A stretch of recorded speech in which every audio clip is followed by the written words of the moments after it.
जरा सोचिए, जब मोबाइल नहीं था, जब सीसीटीवी कैमरे नहीं थे, जब डीएनए और बाकी सारी चीजें नहीं थी, तब किसी केस को सुलझाने के लिए पुलिस को कितनी मेहनत करनी पड़ती होगी।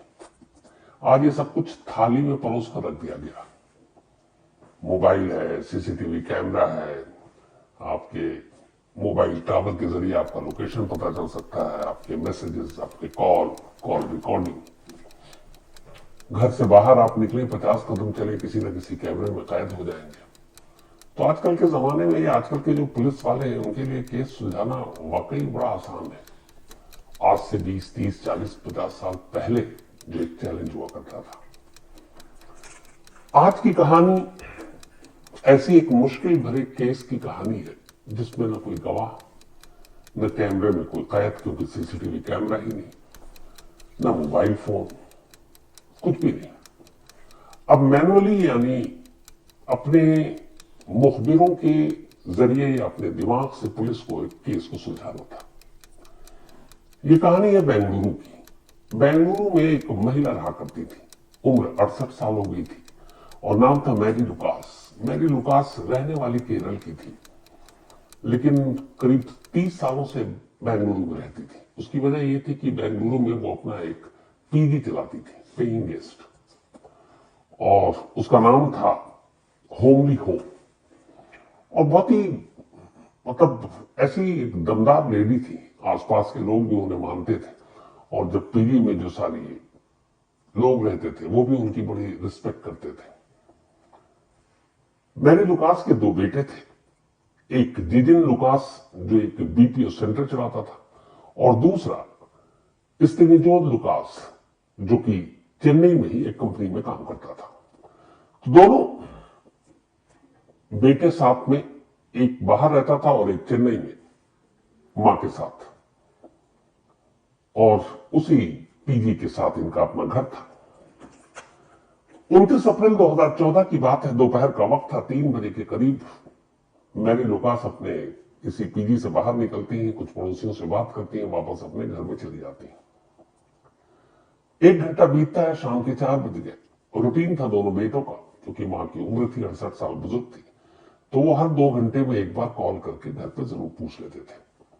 तो उन्होंने घर पे लैंडलाइन पे फोन किया, पर मैरी ने फोन नहीं उठाया। चूंकि सितनौत खुद चेन्नई में रहता था, तो उसे बड़ा अजीब लगा कि नहीं उठाया।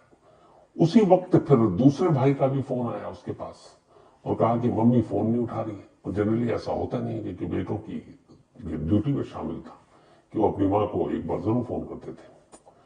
तो अगले आधे घंटे तक जब फोन नहीं उठा, तो फिर स्टेनोज जो है वो अपने दफ्तर से सीधे घर के लिए निकलता है, और घर आता है, दरवाजा खुला हुआ था, अंदर जाता है, अंदर का मंजर देखकर चीख पड़ता है। उसकी मां मैरी लुकास बेड पर पड़ी थी, उनके दोनों हाथ बंधे हुए थे, मुंह पे टेप था और जान बाकी नहीं थी। वो बदहवास बाहर निकलता है, शोर मचाता है, फिर पुलिस को फोन किया जाता है, पुलिस मौके पर आती है। अब पुलिस जो है लाश को देखती है, मुंह ब्राउन रंग के टेप से बंधा हुआ था, और साथ ही टेप के अंदर कपड़े भी ठूसे हुए थे मुंह, और उसके ऊपर टेप लगाया गया था। फिर पता चला कि आमतौर पर मैरी लुकास एक गले में चेन पहनती थी और अंगूठियां पहनती थी सोने की, वो गायब था। बेटे ने रिपोर्ट लिखा या पुलिस ने मामला दर्ज किया, तफ्तीश शुरू की। अब सबसे पहले पुलिस ने आसपास देखना शुरू किया। कोई सीसीटीवी कैमरा नहीं था इस होमली होम के इर्द गिर्द, जिससे पता चल सके कि किसकी एंट्री है, किसकी एग्जिट है। दूर दूर तक देख लिया, लेकिन यहां पर कोई भी सीसीटीवी कैमरे ने पुलिस की मदद नहीं की। मोबाइल, पता चला कि मैरी लुकास मोबाइल यूज ही नहीं करती, घर में लैंडलाइन है। आस पड़ोस के लोगों से पूछा गया तो उनमें से कोई नहीं। एक ने बताया कि 3 बजे हमने आखिरी बार देखा, और 4 बजे बेटे का फोन आया। मतलब जो कुछ हुआ 3 से 4 के दरमियान में हुआ। अब सारी पूछताछ जारी है, लेकिन कोई क्लू पुलिस को नहीं मिल रहा। तब फिर पुलिस ने कहा कि हाल के वक्त में बेंगलुरु में जितने भी एल्डरली कपल या बुजुर्ग महिला या पुरुष का कत्ल हुआ है, उन केसेस को देखते हैं। अब उन्होंने उन केसेस को खंगालना शुरू किया। कुछ उसमें कातिल पकड़े गए, पुलिस जेल तक गई, उनसे पूछताछ की। कुछ बाकी अंडर ट्रायल कैदी थे, उनसे पूछताछ की। ऐसे गैंग के पास पहुंचे जो खासतौर पर बुजुर्गों को अपना निशाना बनाते हैं, उनसे पूछताछ की, लेकिन कहीं से कोई कामयाबी हाथ नहीं लगी। मैरी लुकास का कत्ल एक रहस्य बना हुआ था। धीरे धीरे हफ्ता बीता, महीना बीता, पर कातिल का कोई सुराग नहीं मिला। इस दौरान में मैरी लुकास चूंकि केरल की रहने वाली थी और वहां पे बहुत पॉपुलर थी, उनके अच्छे अच्छे पॉलिटिशियन के साथ रिश्ते थे। कई महीने बीत गए, बेंगलुरु पुलिस केस को सुलझा नहीं पा रही। तब फिर उनके बेटों ने केरल में अपने कांटेक्ट, अपने संपर्क से कांटेक्ट किया और कहा कि इस तरीके से अभी हमें पता ही नहीं चल रहा कि मेरी मां का कातिल कौन है। तो कहते हैं कि उस वक्त के चीफ मिनिस्टर ने फिर कर्नाटका के चीफ मिनिस्टर को फोन किया और कहा कि इस केस में आप प्लीज मदद कीजिए जांच करने में। अब इसके बाद पुलिस वालों पर भी प्रेशर आना शुरू हुआ, यहां तक कि उस वक्त के जो वहां एडिशनल कमिश्नर थे, उन्होंने आईओ को बुलाकर ये कहा कि अगर तुम लोगों से नहीं हो रहा तो इसको फिर हम सीआईडी को सौंप देते हैं, और या फिर तुम्हें लगता है कुछ नहीं है तो क्लोजर रिपोर्ट दाखिल कर दो, क्योंकि दबाव बहुत ज्यादा है। बट आईओ ने कहा कि नहीं साहब, हमें थोड़ा सा वक्त दीजिए, ये भी हमारे लिए चैलेंजिंग केस है। अब चौतरफा दबाव, पुलिस ने हर तरह से फिर से नए सिरे से छानबीन शुरू की। ये भी पता किया कि मैरी लुकास की अपनी फैमिली में से तो कोई किसी से झगड़ा नहीं है, प्रॉपर्टी केरल में क्या है, दोनों बेटों का सब कुछ ठीक है। लेकिन हर जांच एक एंड पर जाकर खत्म हो जाती है और पुलिस के हाथ कुछ नहीं लगता। पुलिस ने आसपास के सारे जितने ऐसे क्रिमिनल थे या जो बुजुर्गों को मार चुके थे, उन सबको कई कई बार टटोला, कोई फायदा नहीं। धीरे धीरे वक्त बीतता रहा, लगभग 1 साल अब पूरा होने वाला था। 29 अप्रैल 2014 को मैरी का कत्ल हुआ था और अब फरवरी 2015 आ चुका था। फरवरी 2015 में अचानक इस केस के आईओ को एक खबर हुई थी। खबर ये कि बेंगलुरु के इस जगह से थोड़ी दूरी पर एक वार्थर पुलिस स्टेशन है और उस वार्थर पुलिस स्टेशन के एरिया में 65 साल की एक लेडी का कत्ल हुआ है, जिनका नाम था मंजुलम्मा। मंजुलम्मा का कत्ल हुआ और मंजुलम्मा के कत्ल के बाद घर से कातिल करीब 10 लाख रुपए कैश और ज्वेलरी अपने साथ ले गए। यह खबर जब अखबार में भी आई और इस थाने के लोगों को पता चला, आईओ को, तो इसमें सिर्फ एक चीज थी जिसने थोड़ा सा इनके कान खड़े हुए, वो ये कि 65 ईयर ओल्ड लेडी और सारे गहने भी लूट लिए, सेम मैरी लुकास की तरह। लेकिन फिर जब इन्होंने थाने में फोन किया तो एक ऐसी चीज उस थाने के पुलिस वाले ने बताया जिससे आईओ को लगा कि मुझे फौरन वार्थर थाना जाना चाहिए। उसने कहा कि जो लाश मिली थी मंजुलम्मा की, उसके हाथ पैर बंधे हुए थे और मुंह पे ब्राउन टेप लगा हुआ था। जैसे ही ब्राउन टेप की बात सुनी, आईओ को लगा कि तो सेम मैरी लुकास के साथ हुआ था, मतलब तरीका एक था। उसने कहा ठीक है, मैं आ रहा हूं। अब वो वहां पहुंचते हैं, लाश को देखते हैं, जो ब्राउन टेप था लगभग सेम था जो मैरी लुकास को मारने के बाद मुंह पर चिपकाया गया था। अब आईओ को थोड़ी सी उम्मीद की रोशनी दिखाई देती है, क्योंकि वो पुराना टेप भी उनके पास मालखाने में, इस टेप को भी उन्होंने मिलाया और लगभग हूबहू सेम टेप। अब तो यह था कि मलियम्मा के कातिल पकड़े जाए तो आगे कुछ मदद मिले। जल्दी एक अच्छी खबर आई। जो वार्थर पुलिस है उसने 26 फरवरी 2015 को, मतलब कत्ल के करीब 16 दिन बाद, 4 लोगों को गिरफ्तार किया और इन चारों को मंजुलम्मा के कत्ल के इल्जाम में गिरफ्तार किया गया। इनमें से 2 तमिलनाडु के थे, 2 कर्नाटक के थे। पुलिस ने उनसे पूछताछ की। जब पूछताछ की तो उन्होंने अपना जुर्म कबूल कर लिया। अब इधर ब्राउन टेप सिमिलरिटी मिल रही थी, मैरी लुकास के भी और इधर मंजुलम्मा के भी। कातिल पकड़े गए। फौरन जो मैरी लुकास के कत्ल की जांच कर रहे थे, इसका नाम था कतरनहल्ली थाना, वहां के आईओ पहुंचते हैं वार्थर पुलिस स्टेशन और जाकर एक बार कातिल से पूछताछ करना चाहते थे। चूंकि एक ही स्टेट का मामला था, ज्यादा अड़चन आई नहीं। वहां पहुंचे, जो मंजुलम्मा के कातिल थे 4, उनके साथ उन्होंने बैठकर कहा कि अब पूछताछ करते हैं। पर तरीका ये अपनाया कि हर एक से अलग अलग पूछताछ करेंगे, एक साथ बिठा कर नहीं। और जब तक चारों से पूछताछ खत्म नहीं हो जाए, चारों को एक साथ नहीं रखेंगे। तो उसी थाने में चारों को 4 अलग अलग कमरों में बिठा दिया गया। अब इसके बाद मैरी लुकास के जो आईओ थे, इन्वेस्टिगेटिंग अफसर, उनमें से एक एक को अपने कमरे में बुलाते, वहीं के एसएचओ के, और उससे पूछताछ करते। सबसे इधर उधर घुमाकर पूछताछ कर रहे थे। वो सारे मंजुलम्मा के कत्ल की बात तो कबूल करते, लेकिन कहते कि मैरी लुकास के कत्ल से हमारा कोई लेना देना नहीं। कई राउंड की पूछताछ हो गई, लगा कि एक बार फिर हाथ खाली है। तभी आईओ को ख्याल आया कि चलो एक एक बार और पूछते, और इस बार सवाल बहुत कम और छोटे होंगे। और उन्होंने अलग से बुलाकर पूछना शुरू किया, अच्छा ये बताओ कि मंजुलम्मा के कत्ल में तुम लोगों को ये ख्याल कहां से आया कि इसके मुंह पर ब्राउन टेप लगाना चाहिए? पहले से पूछा, फिर दूसरे से पूछा, फिर तीसरे से पूछा, फिर चौथे से पूछा। जब इन चारों से पूछा तो पता चला कि 3 ने एक जवाब दिया, और चौथे ने कहा कि साहब हमें पता नहीं। जिन 3 लोगों ने जवाब दिया, जिन 3 कातिलों ने, उसने कहा कि साहब ये ब्राउन टेप का आइडिया प्रभु का था। प्रभु उन 4 में से एक था जिसको मंजुलम्मा के कत्ल के इल्जाम में गिरफ्तार किया गया था। तो 3 ने तो कहा कि ये ब्राउन टेप का आइडिया प्रभु का था, लेकिन जब प्रभु से पूछा गया कि ये टेप का आइडिया कैसा था, उसने कहा मुझे नहीं मालूम, ये सब अचानक हुआ, को पहले से प्लानिंग नहीं थी।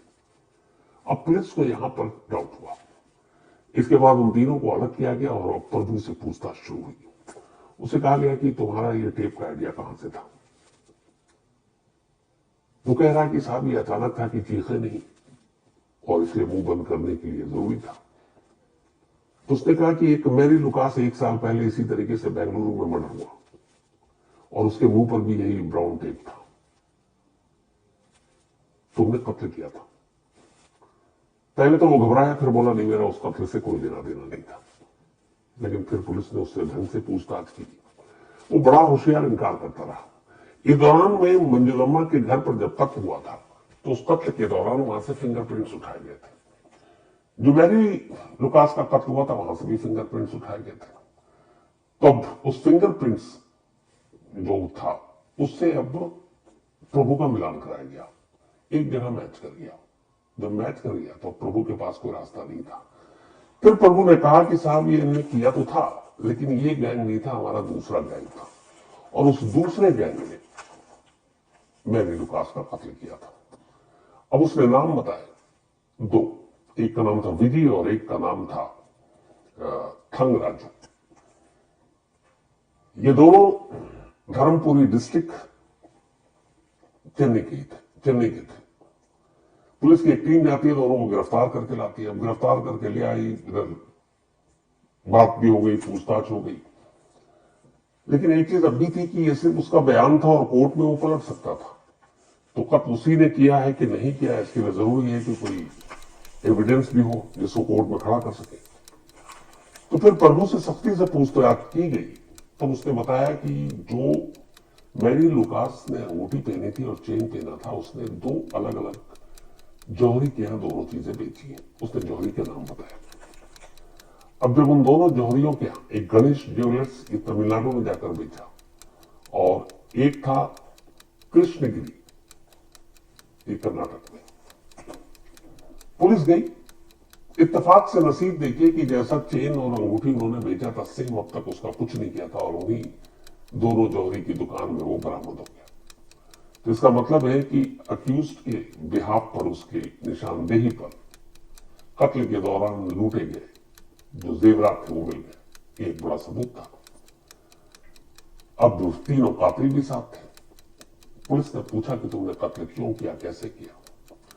तो पता चला कि मैरी लुकास का कत्ल एक इत्तेफाक था।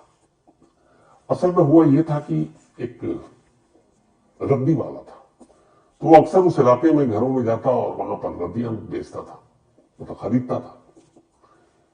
क्योंकि मैरी लुकास का एक पीजी था और वहां पे सारे जो लोग रहते थे ज्यादातर स्टूडेंट थे, तो न्यूज़पेपर पढ़ा करते थे, तो अक्सर न्यूज़पेपर जमा हो जाता, तो वो रद्दी वाला जाता और वो वहां से खरीदता था। अच्छा, इससे पहले जिस वक्त ये कत्ल हुआ मेरी लुकास का, तब पीजी में कुल 5 कमरे किराए पे चढ़े हुए थे। जिस दिन कत्ल हुआ वो पांचों के पांचों पीजी में थे ही नहीं, वो सब शाम को लौटे। पुलिस ने उनको पूरा टटोल लिया, खंगाल लिया, पता चला कि वाकई कत्ल के वक्त नहीं थे, तो उन्हें पहले क्लीन चिट दे दी गई थी।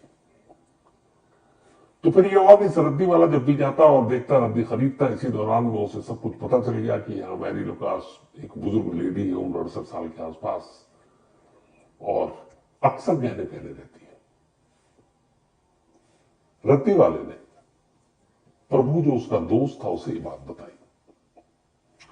उसने कहा एक बड़ा सॉफ्ट टारगेट है, उस लेडी के पास काफी गहने हैं, पीढ़ी चलाती है, बेटे भी कमाते हैं, और उसके घर में आसपास कोई रहता नहीं, बेटा सुबह चला जाता और रात को आता है, तो पूरे दिन वो अकेली रहती है, तो उसको आसानी से लूटा जा सकता है।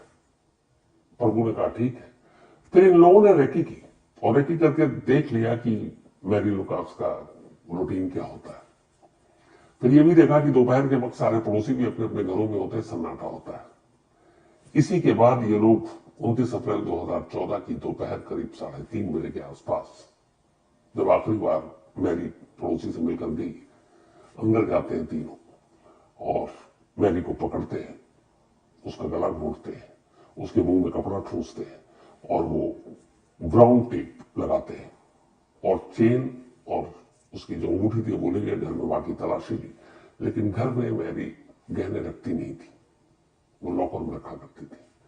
तो जो भी हाथ आया 15 मिनट में ये सारा काम करके सब निकल गए, सिर्फ 15 मिनट में। अब पुलिस के लिए चैलेंज यही था कि कोई सबूत नहीं, कोई विटनेस नहीं, कोई कैमरा नहीं, मोबाइल यूज नहीं किया। तो इसके बाद खैर अब पुलिस इन सबके खिलाफ चार्जशीट दाखिल करती है, अदालत में यह मामला चलता है, और फिर जो लोअर कोर्ट है वो अपना फैसला सुनाती है। लोअर कोर्ट इन तीनों को उम्र कैद की सजा देती है। उसकी वजह ये थी कि एक तो बुजुर्ग महिला, और जिस तरीके से इन्होंने उसे मारा। तब जब ये हादसा हुआ उससे पहले के 2-3 सालों में बेंगलुरु के अंदर करीब 22 ओल्ड लेडी का मर्डर हो चुका था। इस केस के बाद फिर पुलिस ने बाकी पुराने केसेस से बहुत कुछ सीखा, और उससे उन्हें इन्वेस्टिगेशन में मदद भी मिली। लेकिन आज भी बेंगलुरु पुलिस का यह मानना है कि ये वो केस था जिसमें कोई क्लू नहीं, कोई गवाह नहीं, कुछ भी नहीं था। सिर्फ और सिर्फ एक दूसरे थाने में एक दूसरे मर्डर में एक ब्राउन टेप यूज हुआ, और उस ब्राउन टेप की वजह से पहले कत्ल का खुलासा हो गया। अगर ब्राउन टेप का यूज मैरी के कत्ल में ना होता तो शायद मैरी के कातिल आजाद होते।